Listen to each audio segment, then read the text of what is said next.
जय श्री कृष्णा। इस वीडियो में आप सुनेंगे ललही छठ या हल छठ व्रत में सुनी जाने वाली 6 पावन कथाएं एवं महत्व। हल षष्ठी व्रत में ये 6 कथा सुनने का नियम होता है। भाद्र मास के कृष्ण पक्ष की षष्ठी तिथि को हल छठ का त्योहार मनाया जाता है। इसे हल षष्ठी, ललई छठ, हर छठ पूजा, बलराम जयंती, रांधन छठ, कमर छठ, चंदन छठ, पीनी छठ इत्यादि कई नामों से जाना जाता है। इस दिन षष्ठी देवी की पूजा की जाती है। ये व्रत जन्माष्टमी से 2 दिन पहले आता है। इस दिन को भगवान श्री कृष्ण के बड़े भाई बलराम जी की जयंती के रूप में भी मनाया जाता है। बलराम जी को हल और मूसल से बहुत प्रेम था, इसलिए इस दिन हल, मूसल और बैल की पूजा करने की परंपरा है। इसे किसान भाइयों का त्योहार भी माना जाता है। द्वापर युग में जब कंस को ये पता चला कि उसकी मृत्यु भगवान श्री कृष्ण के हाथों होगी, तो उसने अपनी बहन देवकी और वसुदेव को कारागार में डाल दिया। कंस ने उनके बच्चों को मारने का षड्यंत्र रचा। तब नारद मुनि ने देवकी को ललही छठ का व्रत करने की सलाह दी। देवकी ने षष्ठी माता का व्रत किया। इस व्रत के प्रभाव से भगवान श्री कृष्ण ने योगमाया से कहकर देवकी के गर्भ में पल रहे 7वें शिशु को रोहिणी के गर्भ में स्थानांतरित कर दिया। वही शिशु आगे चलकर बलराम जी के नाम से प्रसिद्ध हुआ। भाद्र मास की षष्ठी तिथि को ही बलराम जी का जन्म हुआ था, इसलिए इस दिन को बलराम जयंती भी कहा जाता है। षष्ठी देवी को शिशुओं की अधिष्ठात्री देवी माना जाता है।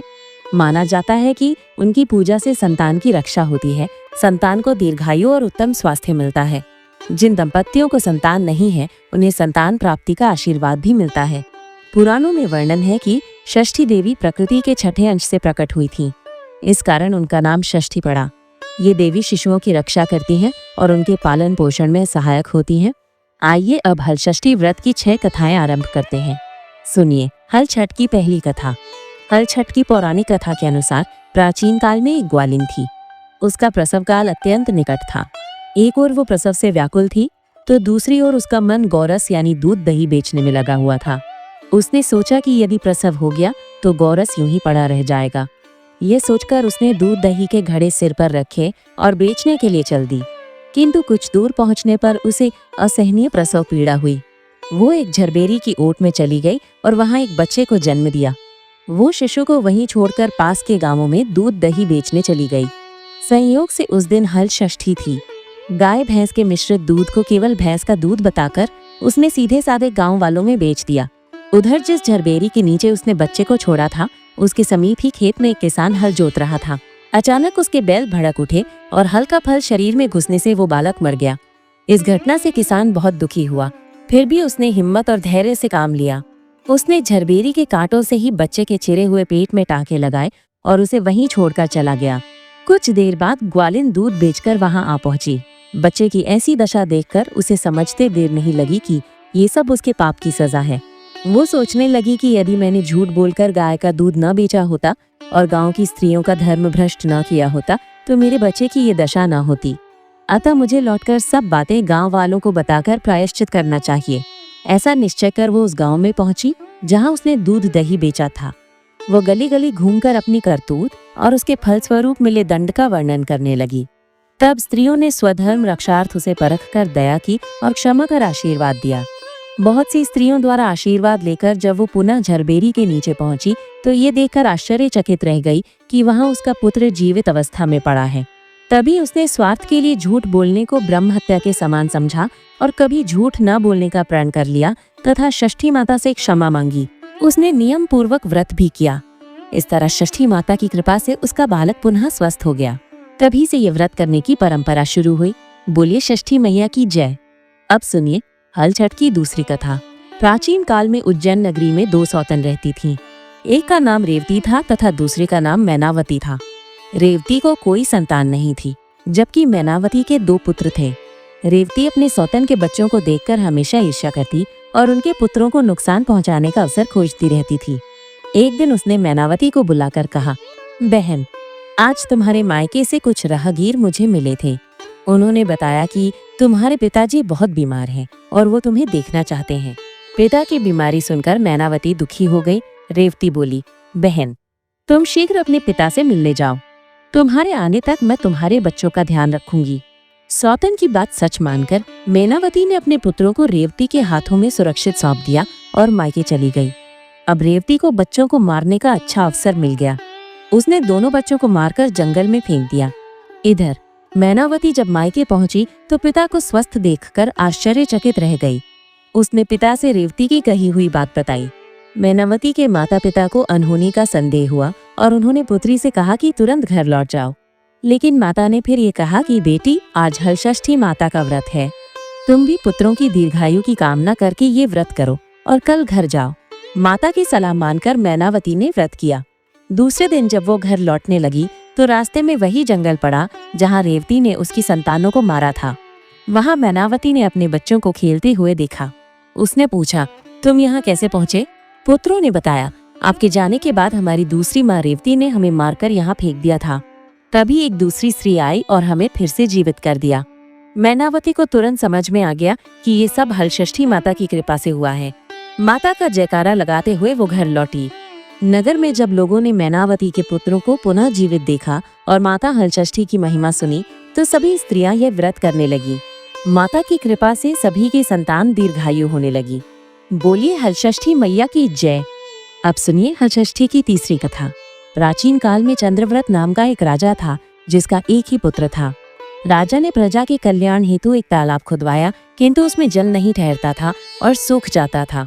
जब राहगीर सूखे तालाब को देखते तो राजा को व्यर्थ धन खर्च करने के लिए ताने देते। ये सब सुन राजा दुखी हुआ।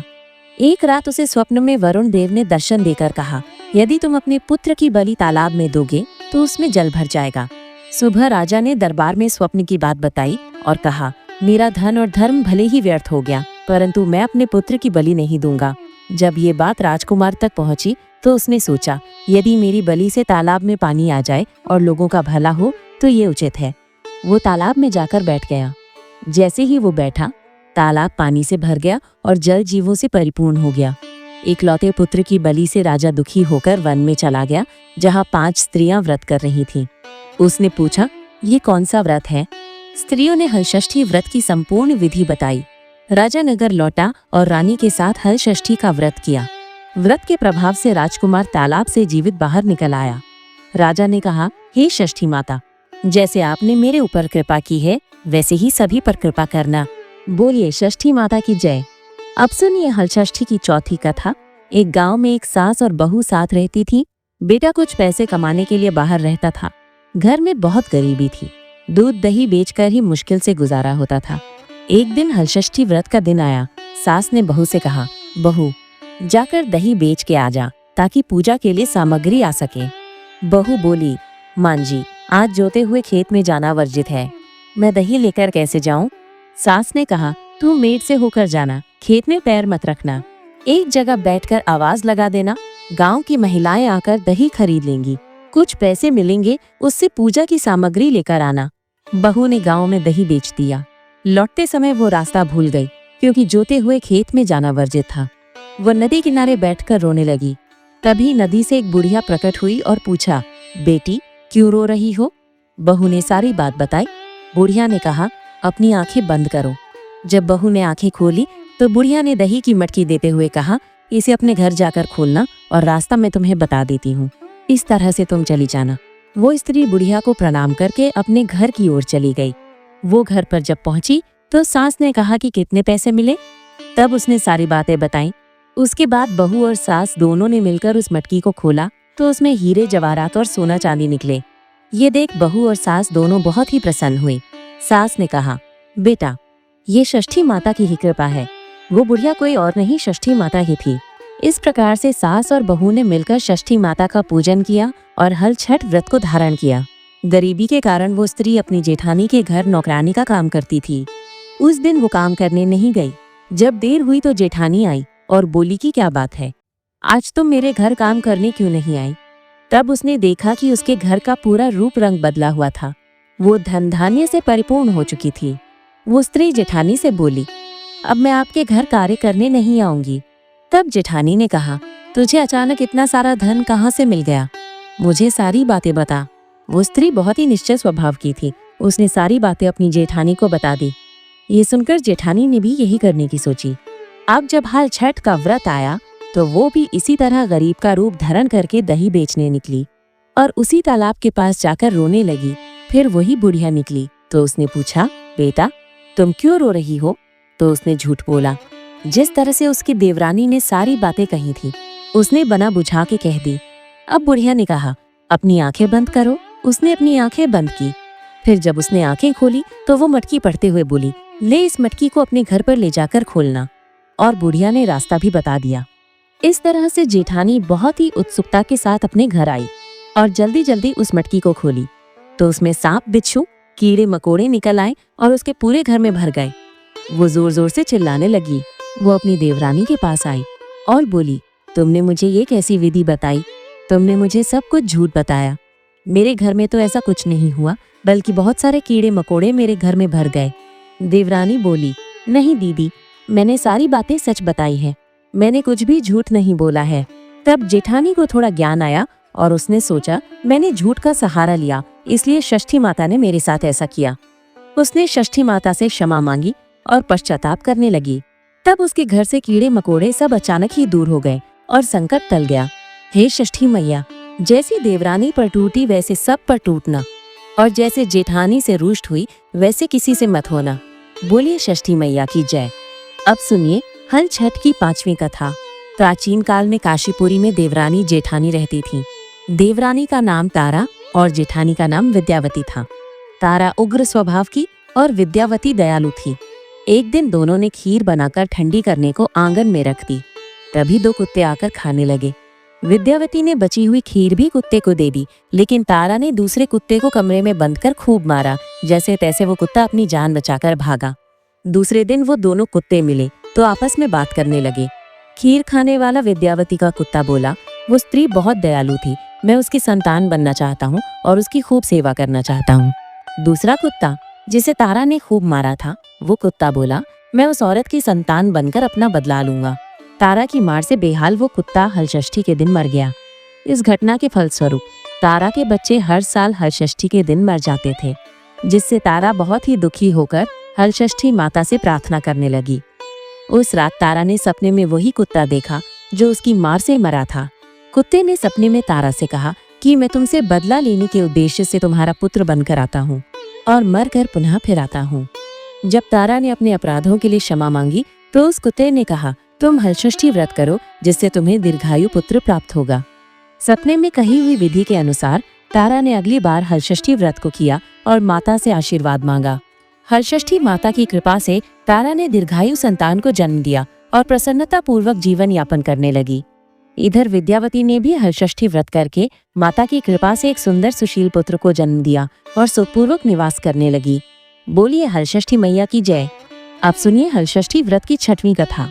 एक नगर में एक बनिया अपनी पत्नी के साथ रहता था। पत्नी के 6 बच्चे जन्म के कुछ समय बाद ही मर जाते थे। दुखी होकर वो पति पत्नी वन में गए, जहाँ उन्हें एक साधु मिले। उन्होंने साधु से अपना सारा दुख कह दिया। साधु ने ध्यान लगाकर ब्रह्मलोक में बच्चों को देखा। साधु ने उन बच्चों की आत्माओं से वापस लौटने का आग्रह किया। बच्चों ने कहा, हम जन्म मरण के चक्र से मुक्त हो गए हैं, अब वापस नहीं जाएंगे। यदि माता हलषष्ठी का व्रत करे और कथा सुने तथा व्रत के उपरांत बच्चे को जल से भीगा कपड़ा लगाए तो वो दीर्घायु होगा। साधु ने ध्यान से वापस आकर ये विधि दंपत्ति को बताई। जब हलषष्ठी का व्रत आया तो उन दंपत्ति ने पूरी श्रद्धा और विधि विधान से हलषष्ठी का व्रत किया। षष्ठी माता की कृपा से बनिया की पत्नी को सुंदर पुत्र हुआ और वो दीर्घायु रहा। बोलिए षष्ठी मैया की जय। इस प्रकार हलषष्ठी की 6 कथाएं संपूर्ण हुई। अब जाने ललही छठ व्रत के कुछ नियम। इस दिन हल से जोती गई भूमि के अन्न और सब्जियां नहीं खाना चाहिए। इस दिन गाय भैंस का दूध, दही, घी भी नहीं लिया जाता। व्रती महिलाएं केवल एक ही बार सत्तू और एक ही बार चावल ग्रहण करती हैं। महिलाएं अपने संतान की दीर्घायु, स्वास्थ्य और संतान प्राप्ति की कामना से ये व्रत करती हैं। बोलिए षष्ठी मैया की जय। अगर कथाएं अच्छी लगी है तो हमारे चैनल को सब्सक्राइब करें और वीडियो को लाइक और शेयर करके हाइप करें।